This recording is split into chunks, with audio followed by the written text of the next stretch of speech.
Ngibingelele amaphehla, ngibingelele isakwazi, ngibingelele abantu abadala, ngibingelele bonke abantu ababukele lolu hlelo. Ngithi philani nibusiseke lapho enikhona. Ukhuluma Thokozile Mayinsiswa kaMnguni, Dr. Prof Mayeni. Hhayi, shwele. Ngiyabingelela sizwe sikababa. Namhlanje sizobe sikhulume ngesithembu, polygamy. Isithembu. Isithembu siyini?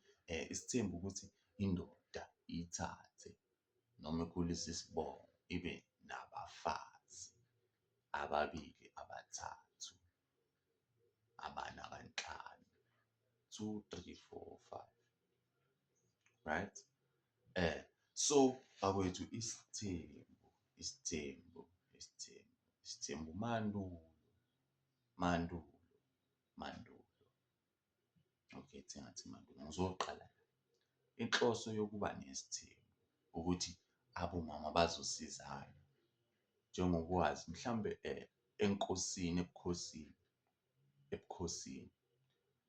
mandulo inkosi kwakuyiyo ethathe ithembu.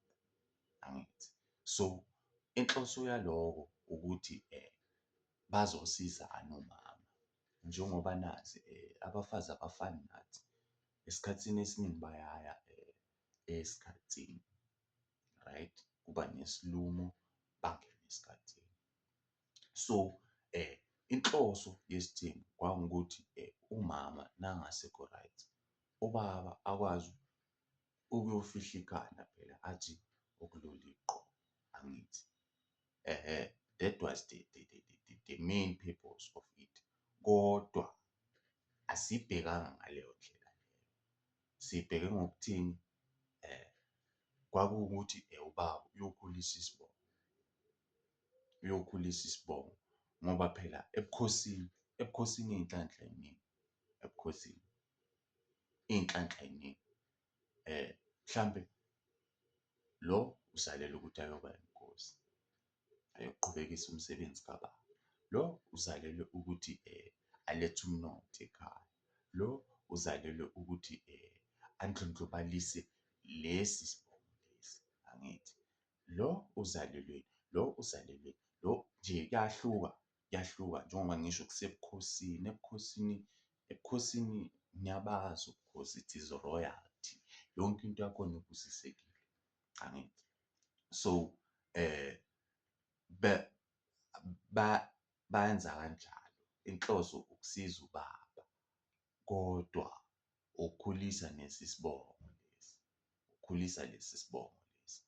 Ngoba phela eBhayibhelini kwakushiwo eBhayibhelini ukuthi uNkulunkulu usiphile konke lokhu. Usiphe amafishi, usiphe iy'mfuyo, usiphe ukudla. So utheni? Uthe have as many children as you can. Ukuthi babuse umhlaba wonke. Angithi. So nakuthiwa la khona ucetshwayo noma khona ushaka. NaseMpumalanga kumele abe khona ushaka ocetshwayo. Nale ku-Cape le ku-Eastern Cape, ku-Western Cape. Kumele abe khona ushaka eBhisana naseMthatha. Le koNatali le kwaZulu kumele abe khona obusayo. Uyabona? Athathe lo bukhosi lobu bakubo abundlondlobalise. Gcwale umhlaba wonke. Njengoba kuyintando kaNkulunkulu. Ikona-ke lokho okwesithembu. Iyona inhloso yesithembu-ke leyo. Ukulekelela ubaba kodwa nokukhulisa lesi sibongo lesi ngendlela ekuyiyona. So ngesinye isikhathi mandulo, hhayi manje angisazi nenza kanjani. Cha, izinto eniyenza manje impela ziyaxaka. Ngizoke nginibalele kodwa hhayi impela ziyaxaka izinto eniyenza namhlanje bantu bakithi. Ngesinye isikhathi bekuthi mhlambe umama wakulelo khaya lelo. Cha, hhayi umama yena hhayi. Kodwa uyaphila yabo siyabona kodwa cha. Hhayi amandla awasekho. Akusenani lana uyabona. Indoda bekhona-ke ukuthi ithathe omunye umfazi.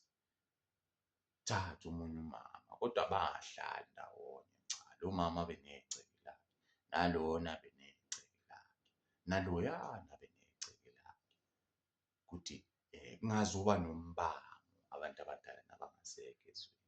Laba bangapha, yebo, sishere isibongo soda, yebo, amadlozi ukuthi ayafana, yebo, singubaba owodwa, kodwa ekhaya kimi akufani nasekhaya kimi, nasekhaya kimi akufani nasekhaya kimi, angithi iloko. Kodwa-ke thina namhlanje hhayi, uthenga iplazi, qala nje 9 yabafazi lapha, ney'ngane eziyi-16 close to 20, kushuba umbango, kuvuke nje umbango, dalalala, ngoba awusekho emhlabeni, siyimoshe lapho. Bese ngesinye isikhathi kuba ukuthi mhlawumbe umfazi akasekho, ngapha akusenamama, indoda isaphila phela, kusamele ilule iqole. Angeke uze uyenze izinto zokuthi uhambe uyomosha amakhaya wabantu, ufike udala amahlazo emakhaya wabantu. Yingakho bewuthathe omunye umfazi umakhele naye elakhe igceke, ikhaya, baphile, kube nabazukulu. Makuyenzwa ama-family gathering, kuhlanganwe, kube yiyo yonke le nto leyo. Inhloso yalokho bekuwukukhulisa isibongo nokwandisa iy'nhlanhla, angithi. So, yiyona-ke isimo sesithembu leso. Ungamanamani ungane, ungamanamani uthathe, cha. Bekwenziwa njalo mandulo, kodwa namhlanje izinto esiyibonayo, hhayi, kunzima madoda, ngoba seninemali, ngoba seninemali, hhayi kahleni, kahleni akwenziwa kanje. Umuntu unabafazi abayi-20, wonke unengane, wonke lo mfazi unengane, ngapha umshiye kibo, uhamba udala amahlazo, cha, eyi, izinto ezenzeka manje akuseyezona, akuseyezona manje, eyi, ya, cha, isiko selilahleka impela. Manje sengithwala nangabo labafazi laba, ngithwala ngabo, khona ongagcokile, khona ogula ngengqondo, eyi, khona omuhle kubo bonke, heyi, heyi, heyi, siyazibona la ngaphandle, siyazibona, siyazibona, sebayazwana, hhayi, angandi, yebo, kona ukuzwana kuyafuneka, kodwa hhayi, hhayi, hhayi, nisuke senibahlisile kanjalo. Ngawuyeza kuphela kumina, ngiyacela umuzi, hhayi, ngeke ngikunxeshe mina vele. Mawufuna wasekhaya kuyasetshenzwa, abantu bahleli ekhayeni elilodwa, kuney'ngxabano lapho kungazwani. Heyi, kuthiwa inhliziyo yethu, pheka ufake enyameni lapho. Angeke kuphinde kuxatshwane kulelo khaya, ngisho kungathiwani, awufakanga muthi lapho, cha. Thathe nje inhliziyo yethuba, wakhanda, angeke kuphinde kuxatshwane lapho.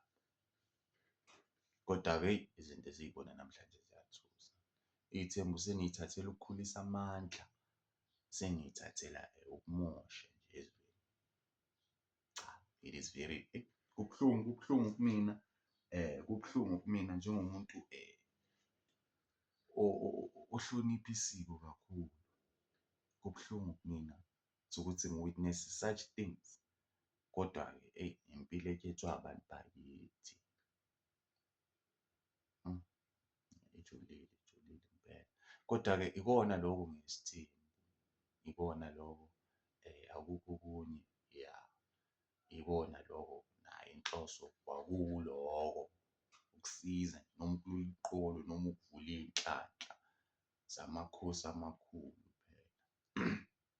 Kodwa-ke namhlanje, hhayi, onamandla onemali angakwenza lokho.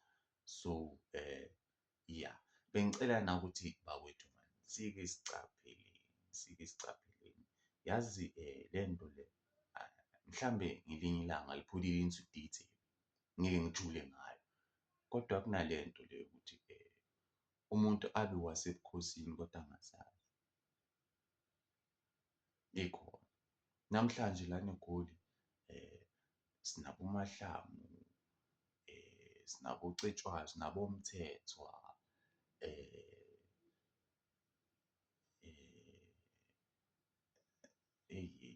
sinabo Ngcobo, sinabo Dlamini,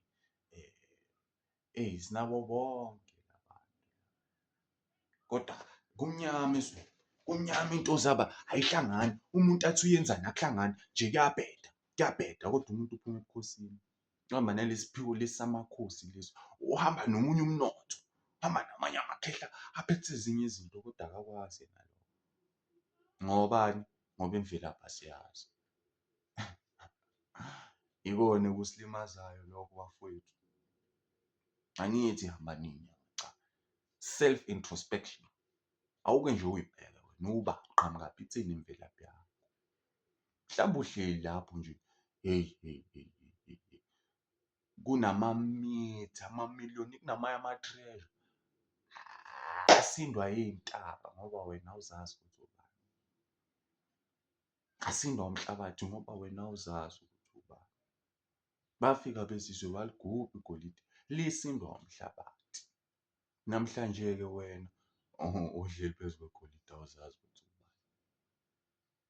Kuyinkinga enkulu njengoba kuyinyanga yothando. Ngizokhulisa isintu, ngiyasithanda isintu, ngiyayithanda indabuko. Ngumelaphi wendabuko. Zazi ukuthi ubani muntu omnyama. Zazi ukuthi ubani. Kusasa likuwena. Zazi ukuthi ubani ulungisa impilo. Bezizwe mabavumile basithathele isizwe. Zazi ukuthi ubani. Ngiyabonga-ke, ngibonga ithuba. Niphile nibusiseke. Nginithanda nonke, angikithi ibala lihlozi. Uthokozile manje insizwa kaMnguni. Akwande kukhanye bafowethu. Nisilandele kuzo zonke iy'nkundla zokuxhumana. Uthokozile Mayeni Mnguni. Ningishayele ucingo 0735381402. Ningisendele u-email lapha. Ningangibhukha motivational speaking, whatever nje ngikhona lapho. Entertainment side. Kodwa angisafuni ukuvela e-TV. Cha. Yazi lento yokwaziwa umhlaba wonke le ayinginikezi ukuphumula mani. Ngizothi ngifike e-mall sebafuna iy'thombe awusakhoni nokwenza izinto ukhululekile. Ngiza ngixolele. Ngangilifuna leli thuba kodwa abadala abavumi. Mhlawumbe ngelinye ilanga ngizake ngijule nami ngithi ukucela kodwa sengikhulume kakhulu. Nginithanda nonke.